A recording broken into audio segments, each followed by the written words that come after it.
Hello everyone, welcome to all of you. आज हम करेंगे इंडियन इकोनॉमी के थर्ड चैप्टर के एमसीक्यूज। थर्ड चैप्टर है इकोनॉमिक रिफॉर्म्स सिंस 1991, जिसमें कौन कौन से टॉपिक है, लिबरलाइजेशन, ग्लोबलाइजेशन एंड प्राइवेटाइजेशन। अगर अभी तक आपने चैनल को सब्सक्राइब नहीं किया है तो चैनल को सब्सक्राइब कर लेना, जिससे डेली वीडियो की अपडेट आपको मिलती रहे। So let's start. Question number first है, when was the new economic policy announced. New economic policy को कब अनाउंस किया गया था? चार ऑप्शन हमें यहाँ पे दे रखे हैं।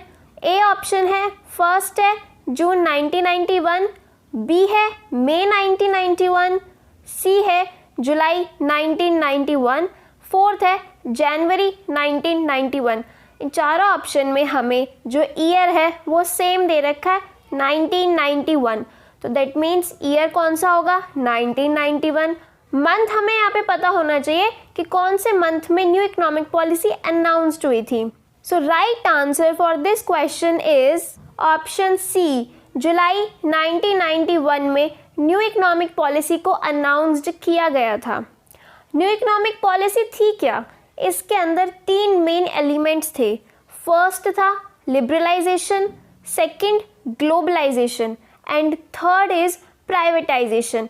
इन तीनों के बारे में, ये तीनों क्या होते हैं, हम आगे वाले एमसीक्यूज में इनको पढ़ेंगे। नेक्स्ट क्वेश्चन है question number second, cheaper imported goods was one of the reasons behind.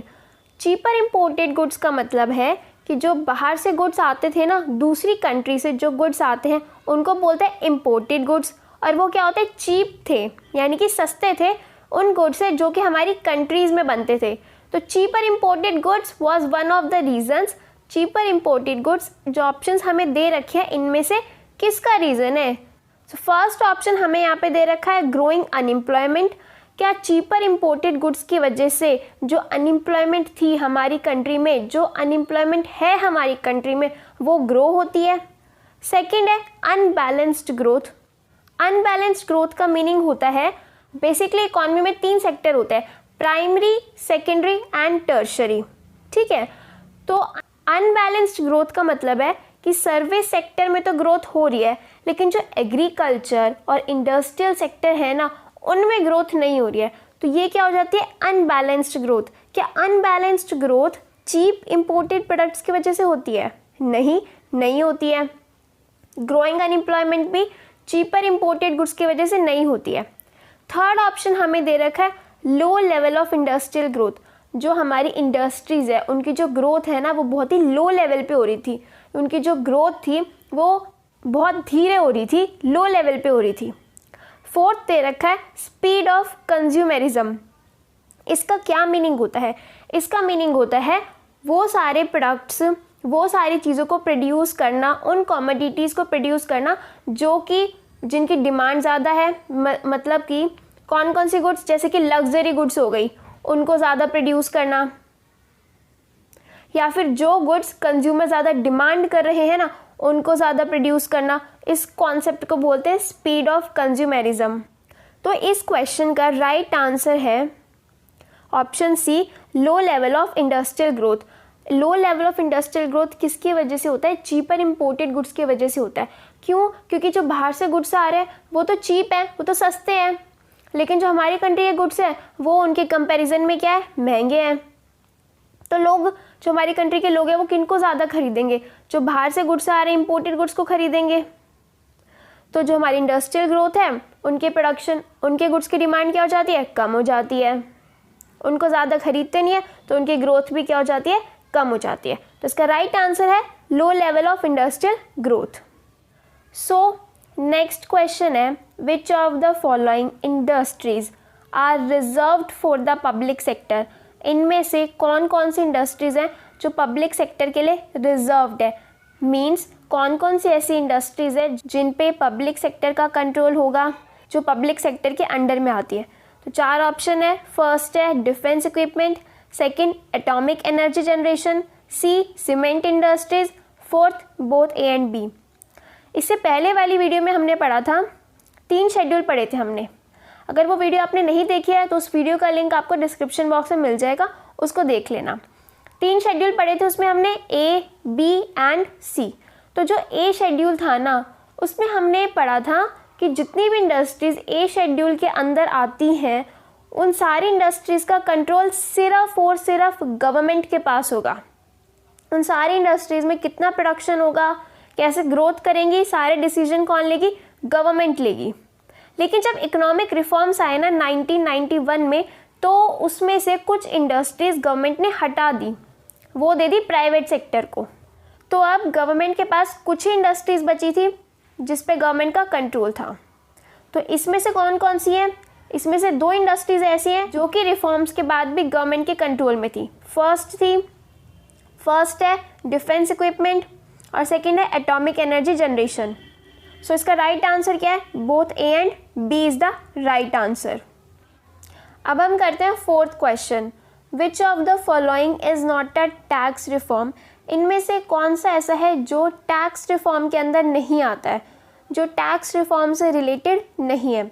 A option दे रखा है रिडक्शन इन टैक्सेस, यानी टैक्सेस को रिड्यूस करना, टैक्सेस को कम करना। बी ऑप्शन दे रखा है रिफॉर्म्स इन इनडायरेक्ट टैक्सेस, जितने भी इनडायरेक्ट टैक्सेस हैं उनमें रिफॉर्म्स लाना, उनमें चेंज करना। सी है सिंप्लीफिकेशन ऑफ टैक्स प्रोसेस, जो टैक्स का प्रोसेस होता है ना, वो पता ही है हमें कि कितना डिफ़िकल्ट होता है, कितना कॉम्प्लिकेटेड होता है। 80% लोगों को तो टैक्स का प्रोसेस समझ ही नहीं आता है, तो उस प्रोसेस को सिंप्लीफाई करना, ईजी करना।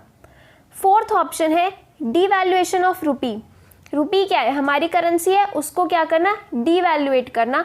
मतलब कि डिवैल्यूएशन ऑफ रूपी में क्या होता है, जो गवर्नमेंट है वो हमारी डोमेस्टिक करेंसी मतलब कि रूपी की वैल्यू को कम कर देती है, जिसको बोलते हैं डिवैल्यूएशन ऑफ रूपी। तो इनमें से कौन सा ऐसा है जो कि टैक्स से रिलेटेड नहीं है? हमें पता ही चल रहा है इसमें से जो फर्स्ट 3 है वो तीनों तो टैक्स से रिलेटेड हैं, लेकिन जो 4th है उसका टैक्स से कोई रिलेशन नहीं है। तो क्या होगा इसका राइट आंसर? इसका राइट आंसर होगा डिवैल्यूएशन ऑफ रूपी। समझ आ गया? क्वेश्चन नंबर 5th है dash means integrating the domestic economy with the world economy. Simple सा है, बहुत ईजी है। इसका मतलब कि डोमेस्टिक इकोनॉमी को वर्ल्ड इकोनॉमी के साथ इंटीग्रेट करना, डोमेस्टिक इकोनॉमी को वर्ल्ड इकोनॉमी के साथ मिक्स करना। डोमेस्टिक इकोनॉमी कौन सी होगी? हमारी इंडियन इकोनॉमी। और वर्ल्ड इकोनॉमी बाकी जितनी भी कंट्रीज़, पूरी वर्ल्ड की जितनी भी कंट्रीज़ हैं उन सबकी इकोनॉमी को हम क्या बोलेंगे? World economy. कौन सी ऐसी टर्म है जो हमें ये बताती है, जिसका मीनिंग ये होता है कि डोमेस्टिक इकोनॉमी को वर्ल्ड इकोनॉमी के साथ इंटीग्रेट करना? उसको बोलते हैं हम ग्लोबलाइजेशन। क्या बोलते हैं? ग्लोबलाइजेशन। ग्लोबलाइजेशन का मतलब होता है integrating the domestic economy with the world economy, यानी कि जब हम बाहर की कंट्री के साथ ट्रेड करते हैं ना, यानी कि बाहर से इंपोर्ट करते हैं, एक्सपोर्ट करते हैं, उनके साथ काम करते हैं दूसरी इकोनॉमी के साथ, तो उसको हम बोलते हैं ग्लोबलाइजेशन। अगर किसी भी क्वेश्चन में आपको कोई डाउट है तो आप कमेंट सेक्शन में पूछ सकते हैं। क्वेश्चन नंबर 6 है outsourcing is good for India because. India के लिए आउटसोर्सिंग क्यों अच्छी है? बिकॉज फर्स्ट है it provide employment to the large number of unemployed. बिल्कुल ठीक है कि जितने भी लार्ज नंबर ऑफ अनएम्प्लॉयड है हमारी कंट्री के अंदर, उनको क्या मिलता है? एम्प्लॉयमेंट मिलता है। जिन लोगों के पास काम नहीं है उन लोगों को काम मिलता है आउटसोर्सिंग से। सेकंड है it provide excellence in particular field. जिस भी फील्ड में आउटसोर्सिंग होती है ना, उस फील्ड में ज़्यादा अच्छे से काम होने लगता है। थर्ड है बोथ ए एंड बी, यानी फर्स्ट एंड सेकंड दोनों, एंड डी है नन ऑफ द अबव। सो इस क्वेश्चन का राइट आंसर है बोथ ए एंड बी, यानी कि ऑप्शन सी। अगर किसी को आउटसोर्सिंग का मीनिंग नहीं पता है तो मैं बता देती हूँ।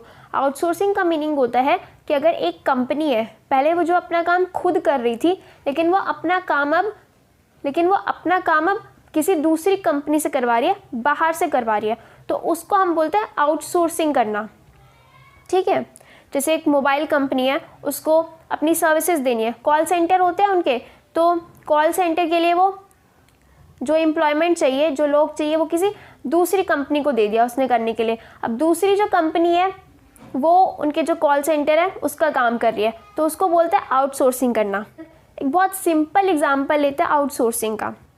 मान लो पहले आप अपने क्लोथ्स खुद आयरन करते थे, लेकिन अब आप उसको बाहर से करवाने लग गए, तो उसको क्या बोलेंगे? आउटसोर्सिंग करना। आपने क्या किया, अपने काम को आउटसोर्स करवाया। या फिर आपको प्रैक्टिकल फाइल्स बनानी है अपनी बोर्ड एग्ज़ाम के लिए, वो प्रैक्टिकल फाइल्स आपने किसी बाहर शॉप से बनवाई, ठीक है, अपना काम किसी और से करवाया, किसी थर्ड पार्टी से करवाया, तो उस चीज़ को बोलते हैं हम आउटसोर्स करना। क्वेश्चन नंबर 7 है, यहाँ में एक फिलअप दे रखा है, इसे फिल करना है। Dash means transfer of ownership and control from public to private sector. जो ऑनरशिप पहले पब्लिक सेक्टर के पास थी ना, जो कंट्रोल पब्लिक सेक्टर के पास था, पब्लिक सेक्टर ने उसको किस पे ट्रांसफ़र कर दिया, प्राइवेट सेक्टर को दे दिया, तो उसको क्या बोलते हैं, उसको बोलते हैं प्राइवेटाइजेशन। क्या बोलते हैं, प्राइवेटाइजेशन। प्राइवेटाइजेशन का मतलब क्या होता है, जब पब्लिक सेक्टर अपना कंट्रोल, अपनी ऑनरशिप प्राइवेट सेक्टर को दे देती है ना, उसको हम बोलते हैं प्राइवेटाइजेशन। क्वेश्चन नंबर 8 है, स्टेटमेंट दे रखी है, हमें बताना है ट्रू है या फॉल्स है। Outsourcing means obtaining services by one department from other department of same company. अभी हमने पीछे पढ़ा था आउटसोर्सिंग का मीनिंग क्या होता है। क्या होता है आउटसोर्सिंग का मीनिंग, जब एक कंपनी अपनी कुछ एक्टिविटीज़, अपने कुछ काम किसी दूसरी कंपनी से करवाती है। किससे करवाती है, किसी दूसरी कंपनी से, किसी अदर कंपनी से करवाती है, ना कि किसी सेम कंपनी से करवाती है। Outsourcing means obtaining services by one department from other department of same company. Same company से नहीं करवाती है, किसी अदर कंपनी से करवाती है, इसीलिए स्टेटमेंट गलत है, फॉल्स है। आउटसोर्सिंग का जो टॉपिक है वो इस बार के बोर्ड्स के लिए बहुत इंपॉर्टेंट टॉपिक है। कई बार प्रीवियस ईयर क्वेश्चन में आउटसोर्सिंग का जो टॉपिक है वो रिपीट हो चुका है, और भी जितने भी इम्पॉर्टेंट टॉपिक्स हैं इंडियन इकोनॉमी के, उन सब की video chapter wise important topics की वीडियो मैंने बना रखी है, जिसका लिंक आपको डिस्क्रिप्शन बॉक्स में मिल जाएगा। अगर आप उस वीडियो को देखोगे तो आपकी बहुत ज़्यादा हेल्प हो जाएगी। क्वेश्चन नंबर 9 है, what kind of tax is GST. जो जीएसटी होता है मतलब कि गुड्स एंड सर्विसेज टैक्स है, वो कौन से टैक्सेस के अंदर आता है, direct taxes, indirect taxes, depends on type of goods and services, fourth है नन ऑफ अबव, यानी इनमें से कोई नहीं। जो जीएसटी आता है ना वो आता है इनडायरेक्ट टैक्स के अंदर। GST is a type of indirect taxes, तो इसका राइट आंसर क्या है, option B, indirect taxes. 10th question में हमें एक स्टेटमेंट दे रखी है जो हमें बतानी है ट्रू है या फॉल्स है। तो स्टेटमेंट हमें दे रखी है, laissez faire and liberalisation have one and same meaning in reference to any economy. क्या लिबरलाइजेशन और लेजिस्फेयर दोनों का सेम मीनिंग होता है अगर हम किसी भी इकॉनमी की बात करें तो? पहले दोनों का मीनिंग समझते हैं। लेजिस्फेयर का मीनिंग होता है वो इकॉनमी जिसके अंदर गवर्नमेंट का कोई भी रोल नहीं होता है, ठीक है। लेजिस्फेयर के अंदर गवर्नमेंट का कोई रोल नहीं होता है, नो रोल ऑफ गवर्नमेंट। लेकिन जो लिबरलाइजेशन होती है ना, उसमें उस इकॉनमी में गवर्नमेंट का रोल होता है। हाँ, गवर्नमेंट अपनी तरफ से बहुत सारे रिस्ट्रिक्शन हटा देती है प्राइवेट सेक्टर के लिए, लेकिन जो चेक्स करने होते हैं, जो कंट्रोल होता है, काफ़ी गवर्नमेंट के पास होता है। लिबरलाइजेशन में क्या किया था गवर्नमेंट ने, जो इंडस्ट्रियल लाइसेंसिंग पॉलिसी थी, अगर किसी को भी कोई इंडस्ट्री लगानी है ना तो उसके लिए पहले उसे गवर्नमेंट से लाइसेंस लेना पड़ेगा। लेकिन लिबरलाइजेशन में गवर्नमेंट ने ये पॉलिसी हटा दी थी, अब किसी को भी लाइसेंस की ज़रूरत नहीं पड़ेगी। हाँ, 3-4 एक्सेप्शन थे, जैसे कि लिकर हो गया, सिगरेट, टबैको, इन सारी इंडस्ट्रीज़ के लिए लाइसेंस की ज़रूरत थी, अदरवाइज और किसी इंडस्ट्री की लाइसेंस की ज़रूरत नहीं थी। तो जो लेजिस्फेयर और लिबरलाइजेशन दोनों का सेम मीनिंग नहीं होता है, दोनों टर्म्स बिल्कुल अलग अलग हैं, दोनों का मीनिंग सेम नहीं होता है, इसीलिए स्टेटमेंट क्या है, फॉल्स है। अब करते हैं question number 11। WTO world trade organization was established in the year.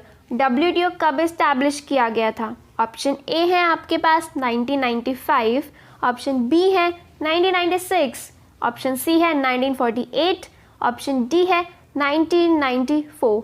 तो जो WTO है, WTO को इस्टेब्लिश किया गया था इन 1995 में। कब किया गया था? 1995 में किया गया था।